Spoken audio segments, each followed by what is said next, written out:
মালাই role একবার খেলে ভুলতে পারবেন না এই রাজকীয় স্বাদ।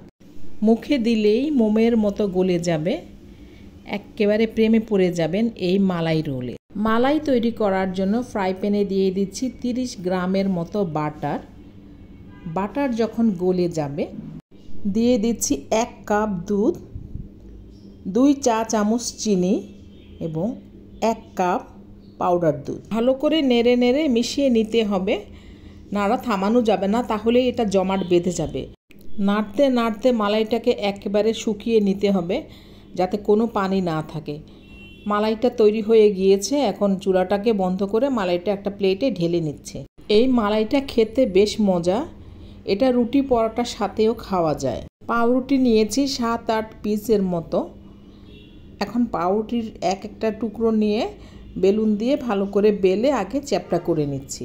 চেষ্টা করবেন 4 কোনা পাউরুটি নিতে। ভালো করে বেলে চ্যাপটা করে একটা ছুরি দিয়ে পাউরুটির চারিদিকের অসমান অংশগুলোকে কেটে বাদ দিতে হবে।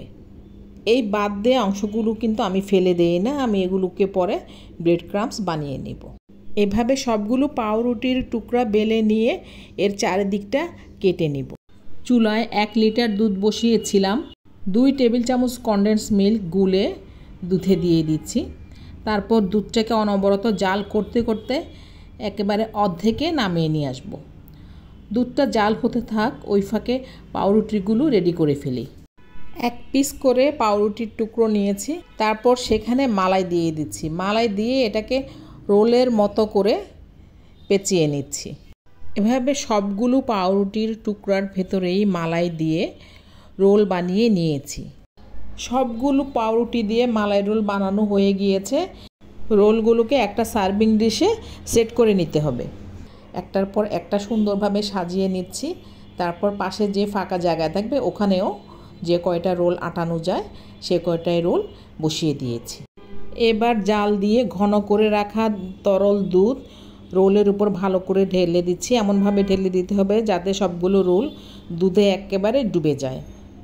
দুধ দেয়া শেষ হয়ে গেলে কিছু পেস্তা বাদাম কুচি রোলের উপরে ছড়িয়ে দিচ্ছি।